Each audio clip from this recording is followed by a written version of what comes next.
Segundo ponto. O diálogo pressupõe, obviamente, que as partes que dialogam o fazem de boa fé.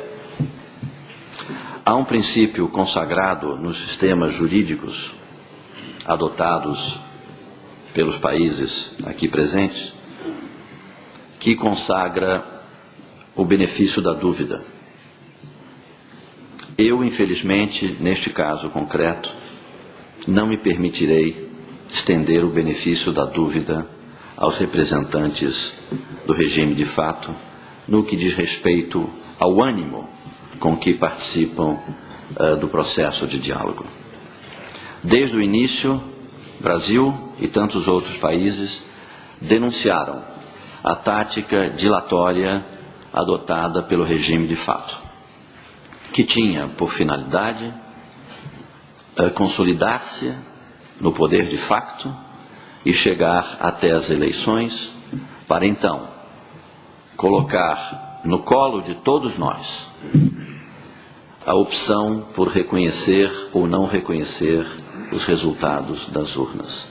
Essa é a tática que foi, desde o início, empregada pelos representantes do regime de facto. Mencionarei 2 casos, talvez pitorescos, que revelam essa tática. Todos nós nos recordaremos que, algumas semanas atrás, nesta mesma sala, estávamos discutindo um projeto de resolução do Conselho Permanente que tratava essencialmente de 2 pontos, então, sob consideração dos membros deste Conselho Permanente. Um deles tinha sido o impedimento a que uma missão precursora desta organização entrasse em Honduras. O segundo ponto dizia respeito ao estabelecimento do estádio de sítio, quando se revogaram as garantias constitucionais naquele país.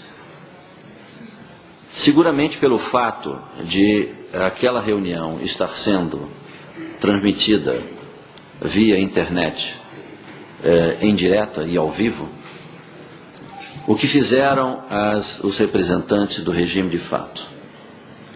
Primeiro voltaram atrás no que diz respeito à ida de uma missão da Organização dos Estados Americanos.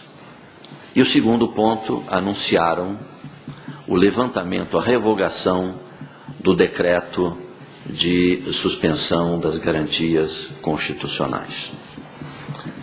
Resultado, este Conselho Permanente, diante do que pareciam serem boas notícias, adotou um outro curso de ação, em lugar de o Conselho Permanente aprovar um projeto de resolução, continuar a discutir e finalmente aprovar um projeto de resolução, optou-se por uma declaração do senhor secretário-geral e do senhor presidente do Conselho Permanente. Uma declaração que, embora cautelosa, incorporava 2 manifestações que naquele momento pareciam positivas.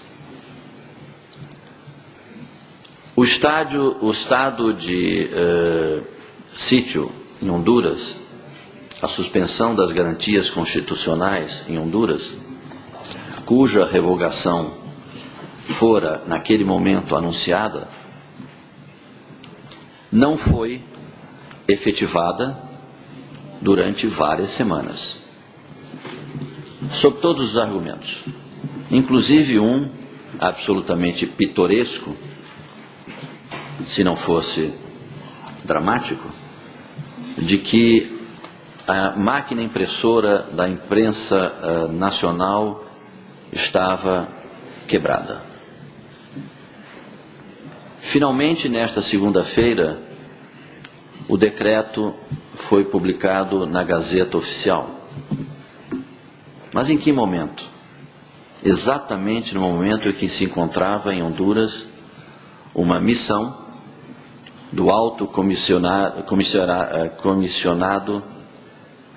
das Nações Unidas para Direitos Humanos. Isso são pequenas táticas que apenas revelam a intenção de não negociar. Portanto, senhor presidente, embora eu reconheça o princípio de que ninguém é culpado, ou de que não se presume a culpa de quem quer que seja, neste caso, lamentavelmente, eu sou obrigado a reconhecer que as autoridades, de fato, em Honduras, não dialogam de boa fé.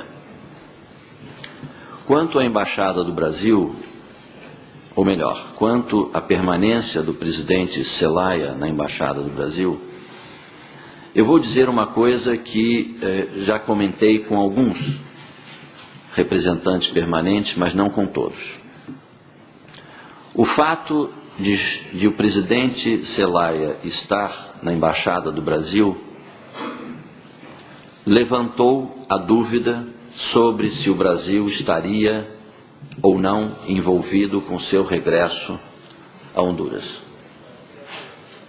Embora me pareçam absolutamente suficientes as declarações que as mais altas autoridades brasileiras fizeram a esse respeito,